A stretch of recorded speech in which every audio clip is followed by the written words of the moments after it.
And joined by Councilmember Mitch Englander, and I'd like to welcome you all to the Public Works Committee.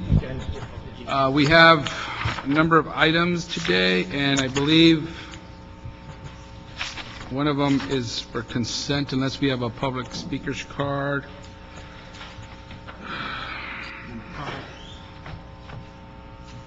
Let's do this. Item number 6. I believe there's a request from LUSD to continue that item. Is that correct? Request from Council District 8. So we'll continue Council item number 6. Yes. The request of Council District 8, and that's okay with my colleague. Yes. All right. And any others on consent? 5. Yeah. 5 on consent. There are no speaker cards, so with the consent of my colleague, item number 5 goes on consent. I'll agree to that. All right, so we could start with item number 1, please.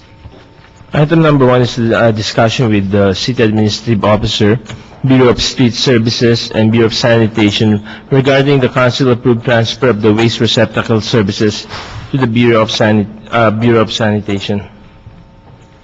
Welcome. We last left this item in this committee, and the report had not been prepared by that time, but I go on vacation and the cats play. Oh, no, it's the other way around. The mice play. and it was passed through council. Everything's fine. Everyone was happy. Both divisions are giving the thumbs up. Yep. Anything to add? Anything to David Hirano from the Office of CAO. No, that's a pretty good summary of exactly what happened. I had a good vacation too, thank you. Yeah.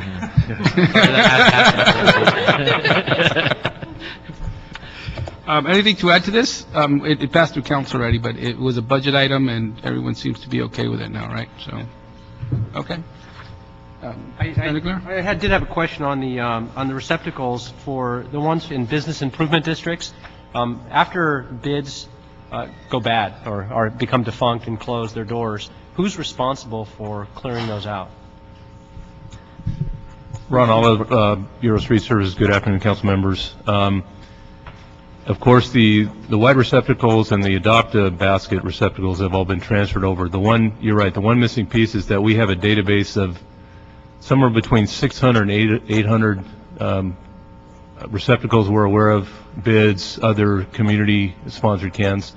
We're in the process of putting all those agreements together. A lot of them are hard copy only. We're printing those out. We're trying to tie those into locations, the best information we have, and provide that information to sanitation.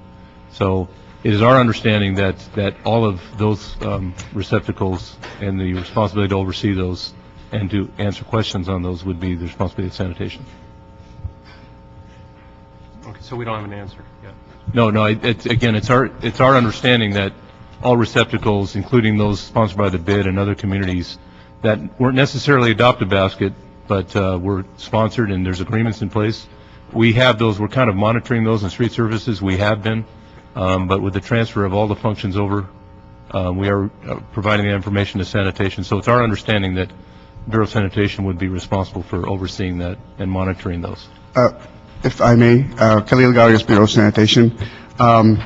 The whole issue is as our director stated, that our goal is to keep the city clean. And those agreements, when we receive them from the Bureau of Street Services, we'll look at them, and if for whatever reason those agencies, nonprofit, don't continue managing those baskets, we'll find a way to just keep the city clean. I mean, we will take over ourselves. I mean, we'll put basket there and we'll clean and we'll pick them up. Is that a new program that you're going to be offering it now? Because we had a bid that actually went defunct about 4 years ago, and the trash wasn't picked up for 4 years, literally. We tried to get businesses to adopt the trash cans in front of their locations, individuals, neighborhood councils, and others, and they went around on the weekends to empty them because sanitation had always said that they didn't have the funds, they didn't install the trash cans, those receptacles along major corridors in the bid area. And so that's still an ongoing problem now. Councilman, the program that we're taking over now is the 3,000 receptacles, based on the report that we provided. And we know that it's not going to be, for sure that way. Then if problems happen in the future, we certainly can come back and let you know what it would take in order for us to do that. We won't be able to just do it with the current staffing. The current staffing that we said would absorb the operation would be with the 3 resolution authority for heavy-duty truck operators and the equipment that are going to be transferred from Bureau of Street Services at this time. For the 3,000 receptacles, white receptacles, and then also we going to monitor and inspect the Adopt a Basket program to make sure that the merchants or the nonprofit are in compliance. Otherwise, we need to find a way to make sure that they either are in compliance or we just take the basket away after several notices to the merchants. And then my only other question then was on the trash receptacles that are out in front of commercial areas on major boulevards in front of retail. A lot of those facilities, those businesses are using them to dump their trash, which is in violation, I understand. Do we have stickers or anything that we can place on those receptacles letting them know that those aren't open for businesses to just dump their trash in? Those are for pedestrians and other folks? Leo, do you have? Leo Martinez, Bureau of Sanitation. At this time, we don't have any stickers. We just took on this program. We are looking at the program itself, see what kind of issues we're dealing with. We're trying to analyze all of the issues that come with the program. Some of those you just mentioned. So we're looking at all of those things. Businesses do use these baskets to legally dump their trash for their business, but that's not the purpose of the basket. It's for pedestrians that are discarding their trash there. So we are looking at it. We don't know what we're doing yet. We don't have stickers at this time, but if we have to get some kind of notices or stickers or signs, we'll do that. If that's something we can look into, because that's the problem we're having a lot of as well. I think those are citywide. So multilingual or bilingual stickers indicating what the purpose of those receptacles are for, I think would be helpful. I agree. Yeah, actually, that's a very good point. In my district, I've been told that in some of my commercial districts, by the beginning of the day, the trash receptacles are already filled because the businesses are just opening up.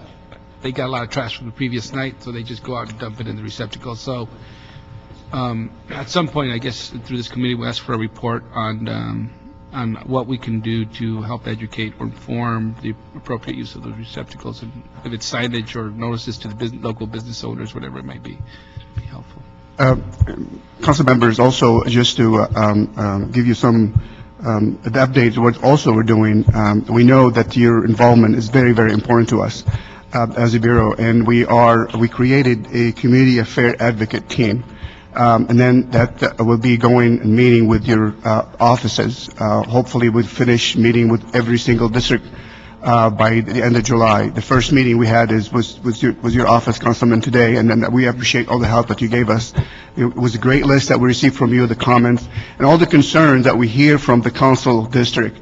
We'll go back and then try to resolve those with your assistance and your help. Great, thank you. Any other questions? So the action on this item is Knowlton file, since it's already occurred. That's a discussion item, right? No. Oh, we just got a last-minute card. Here on item number 1, 2, and 3, Mr. LaBunch. Everything. Step right up. You're the next contestant on the Public Works. He doesn't bite. No, come on, Ron, you can sit back down. He Mr. pinches, Chair, but he doesn't bite. Mr. Englander, this is a very important step. Trash is key to how people feel about a community, and it's all constant, any part of the city of Los Angeles. As we all know, each department has been put through a tougher challenge due to the constraints of the tax dollar and the revenue that we're able to distribute. But over the years, this particular issue has become a challenge to our street services because of lack of physical support that we could give them. The Bureau of Sanitation has expressed their skill. They're also responsible for the drain. So if the trash is not picked up at the corner, it's only going to cost more when it gets in the drain or clogged in the drain. So it's an ideal transition, and I want to thank the departments for the cooperative spirit. What we really have to do is in order to enhance what people's feelings are of a community, is when it's taken care of. And when you go to a corner and you see a trash can, whoever's trash it is, they don't know whether this is pedestrian trash, right? Would you say that, Exhibit A? Pedestrian trash mixture. One of these this is partial pedestrian and business trash, where a local business may dump their trash in the city facility. Whatever the case here, it all ends up at the drain. And lucky they have a drain cover here, old school, but a drain cover that prevents it from going down the river. When it goes down the river, it gets to the ocean. When it goes in the ocean, gets in the body of the water, gets in the fish. Say it again? It goes to Mexico. No. The current, depending which way the current is. Current is. What it is, but even if it does go to Mexico, let's stand for Mexico. What is this, Mr. Weezar? Just came Instead back of down. bad water. That doesn't make sense. We want clean water for all peoples and clean fish, so it's an ideal thing. And also, and I'm just going to say it right now, as we look into the future, street cleaning is an issue that we have to look at, whether in some cities sanitation does the cleaning so it follows the trash. Traditionally, it's been in street maintenance, now street services. Street maintenance was its name formerly, but this is something we should have a real righteous discussion, because it all is the same trash, and I think it helps the department when the same people pick it up. Excellent. Okay. Well, in a few days, I was going to introduce a motion to get a report back on how this transition is working, and this committee, myself and Mr. Englander. Yeah, I think if you look at 90 days, because it just started the first, in 90 days, Yeah. summer schedule. And also with a report back on the issues that Mr. Englander raised, but we'll prepare that motion for council. Thank you. Thank each and every one of you. Thank you, Mr. Appreciate it. Labange. Thank you, everybody. Next item.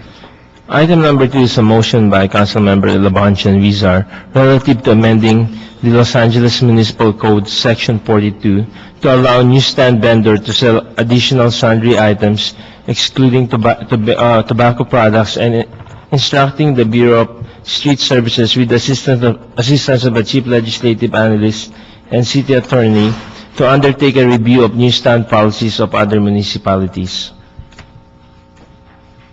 Mr. Labange, would you like to go first? Okay. It's absolutely an important opportunity for us to help people. The challenge of the press today is that it's all becoming electronic, and street sales of papers are really important to the life of the community. And I think when you hear from the public, there's opportunities we could find a way to see a different vision than what is held before. Okay. Thank you. Thank you, Mr. Labange. We have one public speaker, Mark Ross.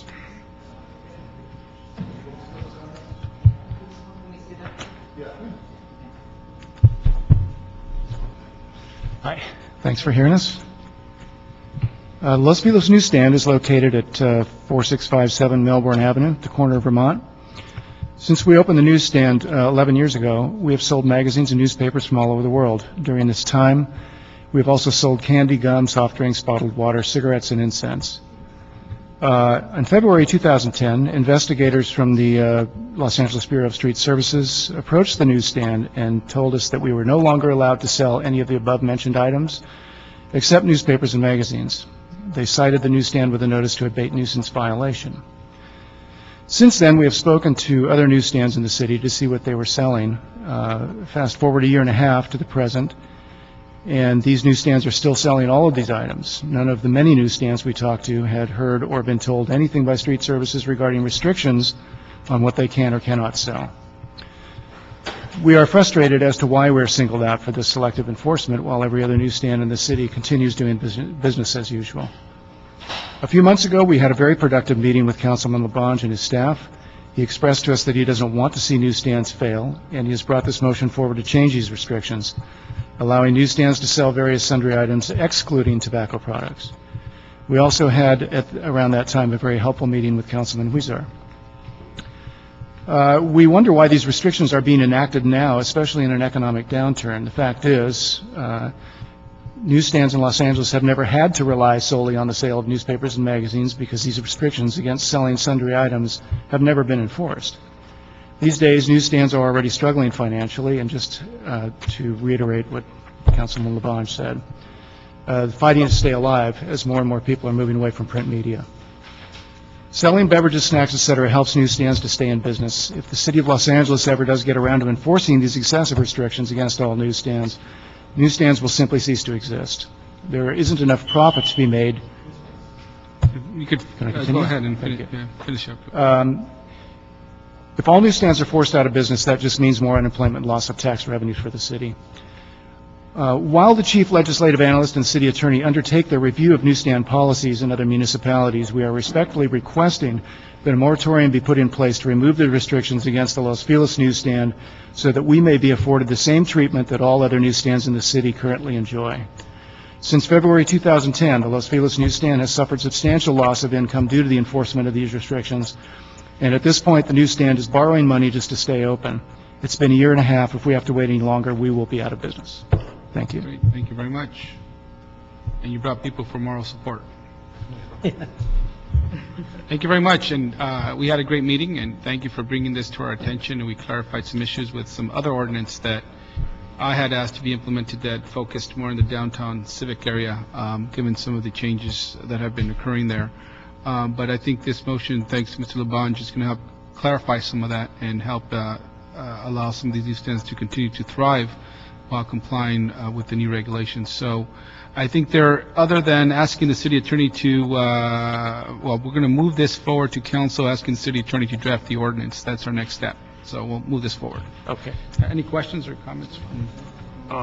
Yeah, just a quick comment, just to say thank you for doing business in LA and to all the folks out there trying to struggle to get through the current economic times and looking to expand this. To thank Mr. Labange as well for bringing this to the attention to update the municipal code that I think is antiquated and archaic. My one question, though, is like in New York, for example, it's got, besides banning cigarettes, they also ban some other items, apparel, jewelry for whatever reason, hair ornaments, handbags, video cassettes, food at some of these, or they suggest that you have to go to obtain proper health permits to sell food. Is that all those things are being proposed as well? And if so? Basically, I think in working, I want to hear from the man at the end. You're talking cooked food? And Yeah. It says prepackaged only, Yeah, that's okay, prepackaged, that's what I'm talking sealed and prepackaged only. about. Prepackaged gum, chips, and things that are Sandwiches. sold like, say, 7-Eleven, you went, no, not sandwiches. But if you went into 7-Eleven to the candy counter and whatnot, that type of things. Is there someone from Street Services here that knows about this issue? I think there are already some other regulations, correct, that regulate that for us in terms of prepackaged food, et cetera? I'm sorry, Lisa should have got that. Jewelry and handbags, video cassettes. I'm not suggesting we ban those or not ban them. I'm just asking if that's going to be part of, for information purposes, part of the change in the code, if that's what's being asked. Good afternoon, Tom Carabello, Bureau of Street Services, Investigation Enforcement. The ordinance currently only allows the sale of periodicals. Nothing else per ordinance can be sold at the newsstands. One of the issues is that 4200G that governs newsstands is a subsection of 4200. And 4200 actually regulates the sales of any type of merchandise on the public right-of-way. So I think part of the problem is that we almost have to look, the city attorney has to look at maybe separating the newsstand ordinance or creating an ordinance that will only regulate the newsstands so that we could leave the 4200G, the 4200B, which regulates street sales. And street sales, we're talking about counterfeit merchandise, the DVDs, the food sales, all the other street sales that go on in the city. So 4200G is the one that really needs to be looked at and amended if this is the way we... I think that John has stated there, he has this situation where there's an existing ordinance that covers a wide thing. If we focus on newsstands, it gives them a wider ability to survive. I think that would be my desire, and I think it would be good for business. If we try to throw it all in, it would affect other parts of the public right away. That is correct. This is why the professional makes this suggestion, which is good, because you can look at it specifically the newsstands. Because you would notice throughout the city, newsstands have fallen away, and I think they're an important part of a community, whatever community, wherever in the world, a newsstand is a place where people get information, they gather, they talk, they visit, they look at headlines, and they think about all the different information. So to be able to sell small and sundry items, not a super pack of Butterfingers, but Butterfingers by one. Like a taco stand or whatnot. And not a Smart and Final bag Right. of Butterfingers, Well, but yeah. one. They should be, the newsstand should be considered separate than somebody selling a food It will cart. help public works. So Mr. Englander brought up a good point. So we could look at that. Mr. Smith, you're walking like you have something to say. No? He's quietly. You're okay? He's supposed to go undetected. Okay. Right, thank you. I think one of our issues is a moratorium on the Los Feliz newsstand. Everyone else in town is continuing to sell these items, and nobody, as far as we know, have been notified that they're not allowed to. We're dying over there, and we really need, while you're researching this, while you're making these changes, that we be allowed to sell the items that the other newsstands in town are. That's the biggest problem. It's been a year and a half. Two questions. Would that present much of a problem if we have a moratorium in terms of what we're trying to achieve? On one newsstand? To street services? I think it may become an issue only because we're not only dealing with the newsstands that are up against the buildings, which is primarily what these folks are operating, but it would affect all the other newsstands, even the boxes that you see up and down the streets. And they're really involved in a lot of different type of activity that Yeah. we But don't Tommy, you were want to talking about I got it. making it. And here's the situation. If you look at those that are affixed against the wall, are different than those that are in the public right-of-way. You would say, John, that's correct, right? They may do the same thing, but it's physically different. And so if we could focus on those newsstands, it'd go about I would say at least 50 to 100 feet adjacent to a property, not in the public right-of-way, that it would be good to do that. Now, on Larchmont Boulevard, there's a newsstand there, but it is part of the building, inside the building property line. You have no jurisdiction. But on Melbourne Avenue in Vermont, because it's just inches into the right-of-way, just inches, you have regulation. Right, I think but it there are would be many- helpful Yeah. to be able to do that, but if you qualify it, and Ms. Schechter, my legislative deputy, wrote some requirements I'm going to ask to read into the record, that they would then give ability for the stands that are adjacent to the wall, that are vertically to the wall, they're not in a news box, not the situation that you have in some boulevards in the street, you could handle it. Ms. Schechter, add to the record, will you? Council members, we are looking to require that all newsstands be required to obtain a no-fee permit to operate annually. Currently, the city requires the Central City? That's correct. Central City area newsstands to have a permit. Number two, we wanted to expand the sales provisions to allow for other items other than printed material, sundry items, water, greeting cards, lottery tickets, and other convenience items, excluding all forms of tobacco products. Redefine the definition of a newsstand that are erected parallel and adjacent to the wall of a building and which shall not exceed over the area of the sidewalk or parkway by more than 20 inches and not to exceed 50 feet or a height of 8 feet. That's all stated within the motion. Also, I don't know if we can place a moratorium on the items that are currently being sold for sundries. What did you say about the moratorium? What I said is that I want a moratorium if possible, meaning legal, for this and other stands in the city as it relates to those that are affixed to the wall of a building. I know in other parts you have a situation where people have news boxes or news stands, but we want to separate that and ask the city attorney to give us guidance on that so we're consistent. Yeah, if we approve this, is this going to council for approval, or this stays in committee and we get the city attorney ordinance here? It goes to council, and it, Why don't we do this? We'll approve it as is, but Right. between now and then, Mr. Labange, if it's okay with you, work with street services and city attorney to see if we can do or get the language for a moratorium Right. on those that. Now, I'd have no problem with a moratorium, but I don't want to impede I don't have a problem with the news boxes, that other districts may have a problem with news boxes, or what you would see familiar with Broadway. Right. There's those type of boxes. These are that are fixed to, that touch some private property at one point. And Ms. Schechter, this is Exhibit B, if you could show that to the Councilman, give it to his deputy. Yeah.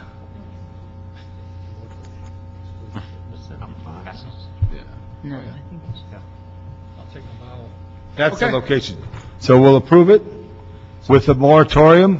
One question on the But we'll have to moratorium. get clarification. Well, I think that needs further refining and get the proper language from the department, but we could do that between now and the time it gets to council. When it gets to council, Right. we could do an amendment to direct the city attorney to do that moratorium, but we need some feedback from the department. We just can't do it here right now. I understand that, but you could recommend it, and then I have to have it in line, like my boarding pass and ticket when I get to the gate. But if you recommend it, I got clearance and I got past TSA. I want to get past the Public Works Committee. So you recommend it, then when we get to council, I'll have to get further to get in. You need the analogy? Department. Again, our only concern is that because 4200 regulates not only the sales and the news stands, but it also regulates news racks, and it's just a whole ball of wax. I don't know. I think we would probably have to refer back to the city attorney to And get we some would want clarification. some Makes a direction. great Yeah. suggestion by you that we call this out. Maybe it's 42.5.5 or with some other number that just does 50 feet or less, no higher than 8 foot. Excuse me, I think that if Public Works is really concerned about that, my question would be, why is every other newsstand in town still doing it, except for the Los Feliz newsstand, including Beverly and Kings Road? I mean, I can go on and name them for you. All of them. I'm here to try to help you, so I just got to help you. No, but I mean... They want to help you. But I know, but we keep going back to the green boxes, and that's a whole different issue, and they're in the Central Traffic District, which I believe Section 42 that's really what they're addressing. So we're just trying to Got it. Thank you. do what everybody else is Thank you. doing in town and stay alive. We'll approve it as is with amending it to include a moratorium for those that are against the wall. We use that general language, but we'll refine that when we get to council. And we'll meet with staff and make sure we let the city clerk know. Okay. Try to clarify it. Excellent. And on that, the moratorium, my understanding is that it would include the exclusion of cigarettes on the moratorium. as Yeah, well. you can. No smokes, right? Everybody No else smoke. does it, but we'll go along with that if no, we no can just smoke. sell the gum, Right. That's okay. Set up a meeting. things like that. Okay, good. Thank you. Thank you. You okay with that? We have to start all over. Okay, we'll move that as amended. Thank you. Thank you very much. Thank you. Democracy at work. Next item. Item number 3 is a motion by Councilmember Labange and Councilmember Wizar relative to issuing a revocable permit for an alley closure and installation of gates located at Eleanor Avenue and approximately 150 feet northerly thereof. Labange, you're trying your luck today. Yeah, this is my luck today. This is a film production company. We're all interested in filming. It's in Hollywood. It's revocable permission. It's not permitted vacation. Planning department, and I know in some parts of the region, people are loving alleys. This alley has become a challenge. It would help the business tremendously stay in Hollywood. So. Bureau of Engineering, are you here?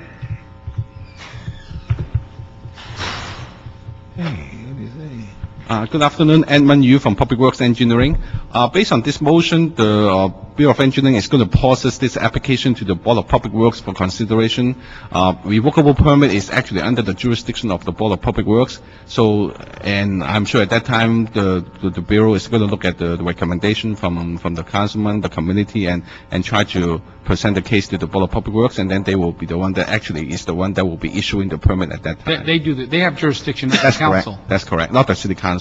Okay, but if we approve this and it goes through council and the council approves it, it's going to go to Board of Public Works. Yes, I'm sure they will take that into consideration, definitely, knowing the position of the city council. Okay, I mean, at this point, we always have a report as well. No, So- that's no report. This is, No, but what I'm saying is when we do these types of actions in this committee, we have a report. We don't have a report from your bureau on this item. No, we don't have anything at this time. I don't think we investigate the situation at all. Okay, can we, You don't need another report. This is an alley. It's been a problem. You know, the Board of Public Works, I'm just telling you, will say whether it's right or wrong once it gets there. But if you want to hear it again, you can, but Mr. LeBlanc, we just want to push it remember forward. Downtown News did a sketch, and there was a sauna, and there was all the council members around the sauna, and each council member had a quote. My quote was, "I need more information." That's what they gave me. Really? Yeah. That's what they taught you at Salesian? Huh? That's what they taught you at Salesian?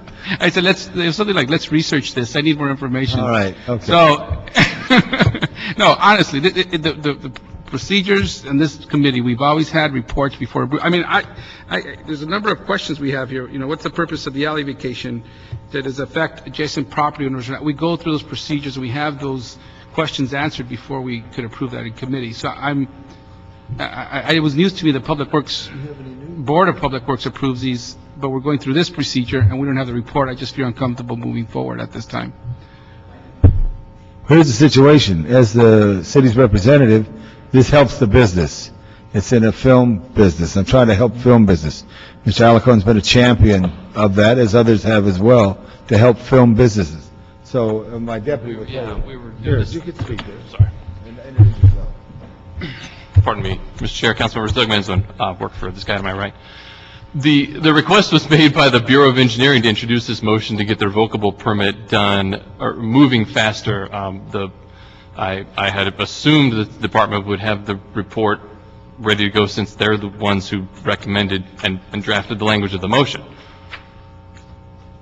Who did? The Bureau did? The Bureau of Engineering asked that if the revocable permit wanted to get moving a little bit quicker, then they suggested the motion be introduced, and I followed the lead of the engineers. But to expedite your questions, Mr. Weezar, why don't you give me that blue piece of paper? I'll get them all answered for you, and you could keep this to your next meeting. Okay. You know, just to do that. Reading this, it says, on February 4th, planning transmitted a report to BOE recommending denial of the vacation based on the following. Vacating the alley is not consistent with the intent, goals, and provisions of the general plan. The planning was hiding back there. Now, the alley should be retained for public use now and in the future. There's no substantial evidence to support that this alley is a nuisance or blight to the community, blah, blah, blah, blah. The Hollywood Community Plan is currently being updated relative to alley closures as follows, and has a number of issues here. Planning. Good afternoon, Blake Lamb with the Planning Department. We've submitted a recommendation for denial of the permanent alley vacation, but I think that what's before you today is for a temporary closure, which is through the California State Vehicle Code. Right now, what Councilman LeBlanc is asking for is the revocable permit, and it's not really the vacation at this time. The vacation is not in front of the Public Works Committee at this time. Yes. Have you seen other items like this before us in the past? Normally, what I have seen is that if in conjunction with a vacation, if we know the vacation by itself has no problem, non-controversial, we have make that kind of recommendation to expedite say a development project that someone can get an early start before the vacation has been finalized, then they can start the construction. But in this case, we didn't know that planning department is going to recommend for denial on this one, so that kind of why put the whole vacation or even the whole, whether the city is legal to close it or not into it. And for us to make a decision at this point, you know, I need more information to see that you're in agreement with planning and planning's okay. And how about the councilman of the district? How about the people who are in business there? Just ask this question here. Why would planning be opposed to this matter? Sure. What's their Sure. Blake Lamb again with Planning Department. Planning submitted a report, and per city charter, we're required to weigh in on any sort of permanent closure. We submitted a report indicating that the alley vacation would not be in conformance with the Hollywood Community Plan as well as the general plan for the city. In particular, the Hollywood Community Plan is currently being updated. One of the most critical components of the Hollywood Community Plan is the policy we have regarding the retention of our alleys.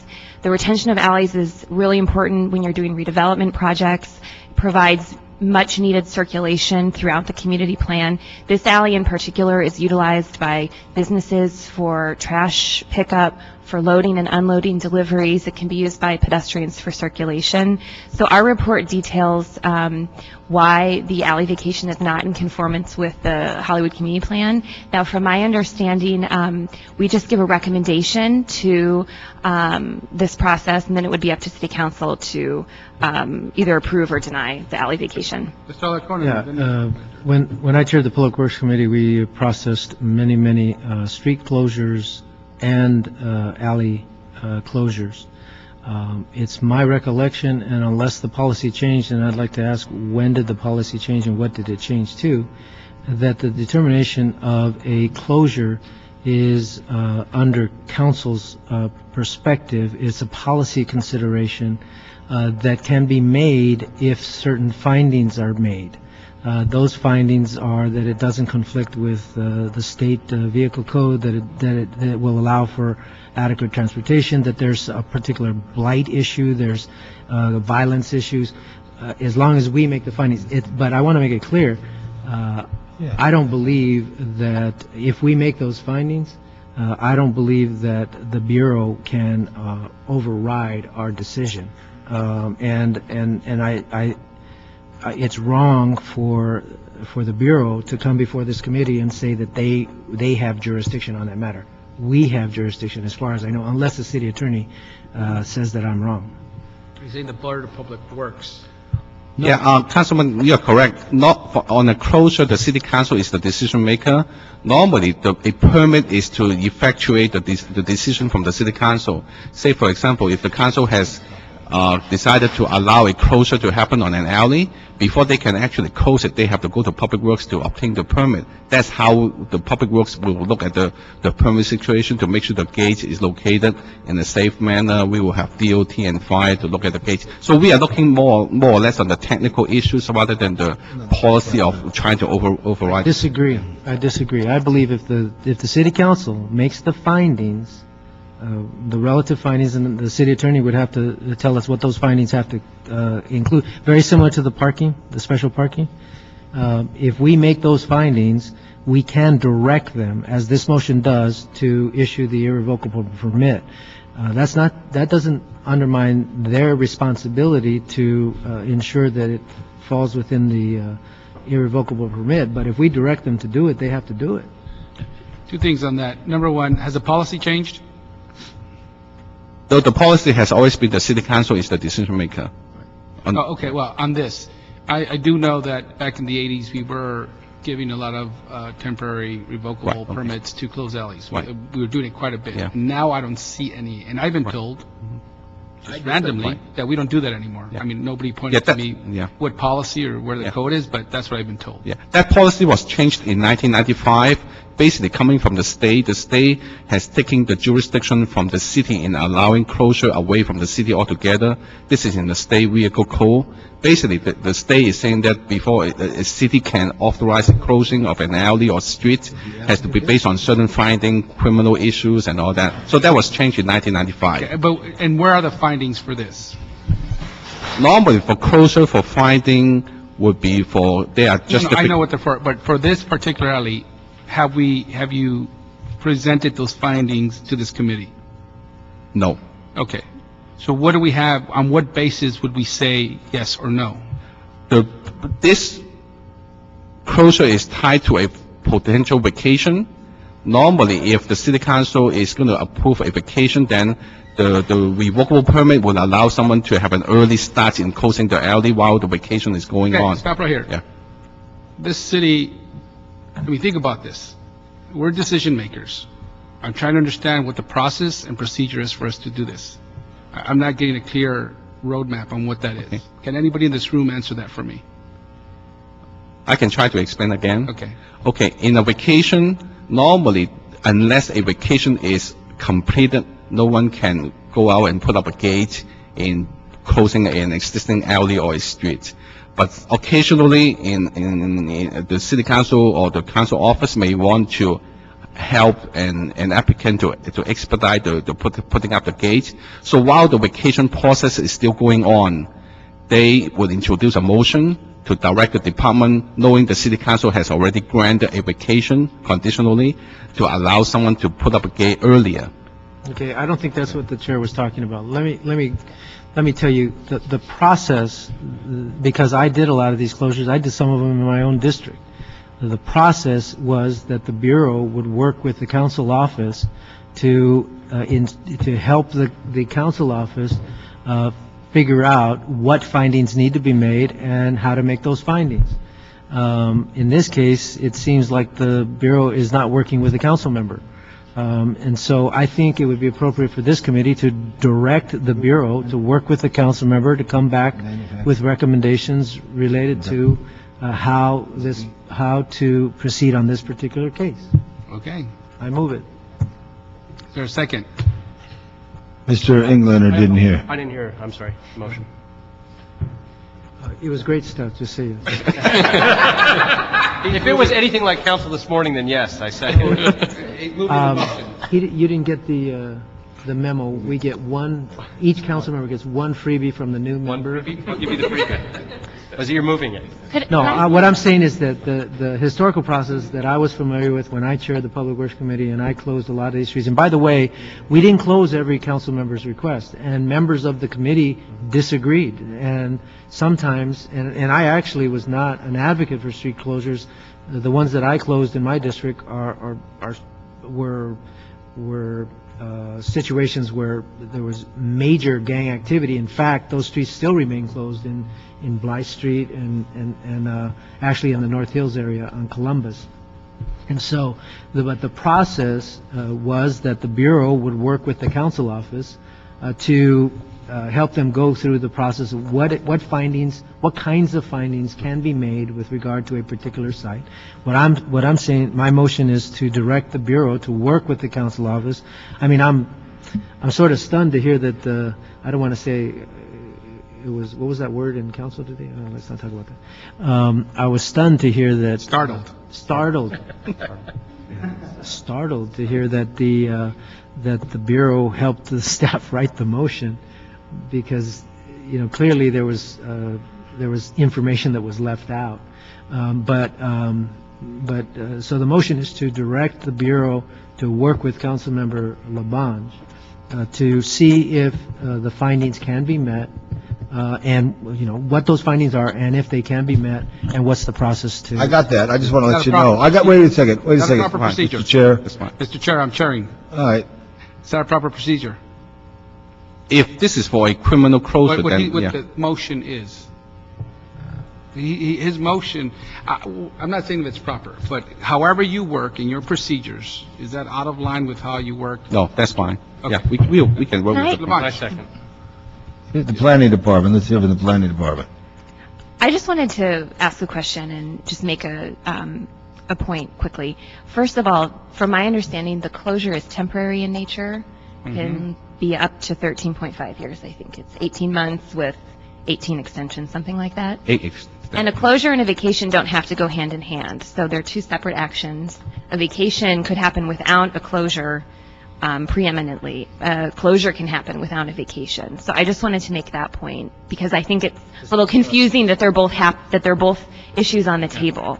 And here's my problem. My dilemma is that I think this city vacates too many properties too easily. Everything that comes through this damn committee gets approved with, you know, and I look at some of these things and I say, you know, my God, you know, it's so easy to vacate property for the city of LA. And so I'm saying we're taking this action here as a given that we're going to vacate it without looking at the proper findings or anything else. We're saying we're going to vacate it in a few months. We don't have the proper findings yet, but let's close it now because we're going to do it anyway. It's a larger issue, Mr. Labange. It's not personal. No, I take it personally, but here's the situation. I'm the councilman and I've been to the alley. Everybody around supports it. And I can understand the planning department, but this is not north of Sunset. This is the industrial part where we're trying to help people say, I can make movies in this area. Everybody agrees. They will deal with the trash pickup. I don't want to explain the tough, ugly crime they have at night on that section of Santa Monica Boulevard, but it's a challenge. But I see it. I'm here because I believe in it. I went out there February or months ago, if not, to try to help the business know that we want you to stay there. So all I would ask, if you want to do this, give me the blue piece of paper. I'll do that, and I'll come and keep it on hold for 2 weeks. So your next meeting, we'll answer the questions and move it forward. Because it's a long time since February, and that's only when you got the communication. Well, can I say that historically, this issue was very prominent, and it came to light because many of the vacations, many of the closures, temporary or otherwise, were overturned by the courts.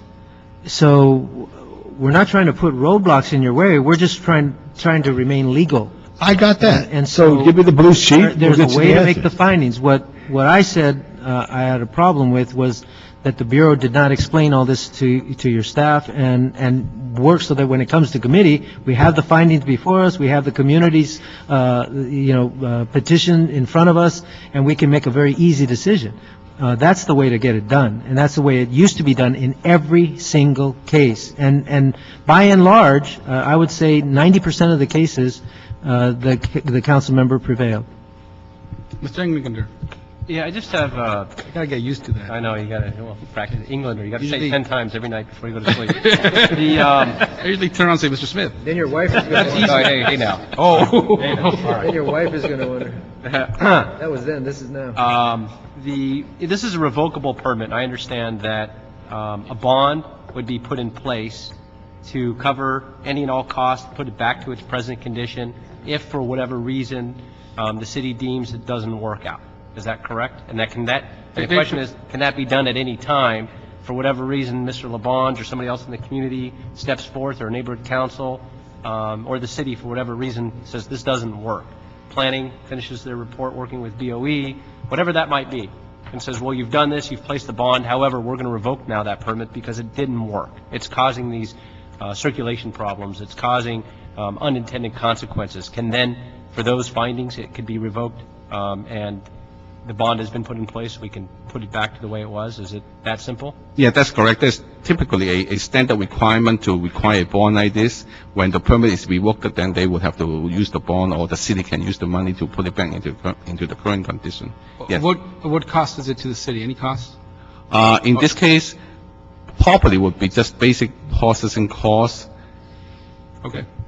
Put the sign up. We'll move this item forward. Mr. LaBonge. Thank Anything else, you. Mr. LaBonge? Thank you. Okay. Move it forward. Thank you so much. Thank you. Next item. Mr. Chair, Council's spicy today. did you approve it? Bonding? I know Next bond item. expires. Once you do it, you're never... The next item is an item that was continued from June 15, 2011. It's a city engineer report and final environmental impact report relative to the vacation of 21st and 22nd Street between Grand Avenue and Olive Street in connection with the construction of facilities at Los Angeles Trade Technical College. Staff here on this item?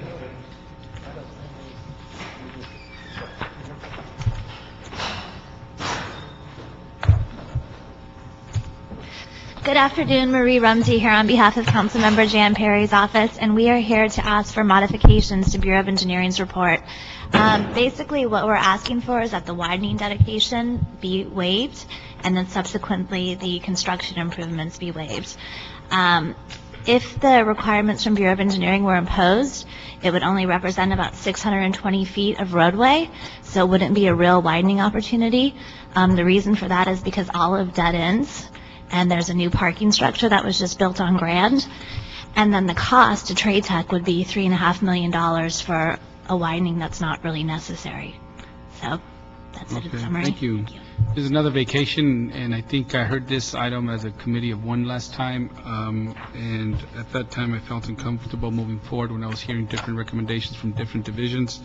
But I understand there's some conditions that were proposed by CD9 and the applicant, LA Trade Tech, so we'll move this item unless there's any questions, comments. Any questions or comments on this item? Mr. Alarcon's reading.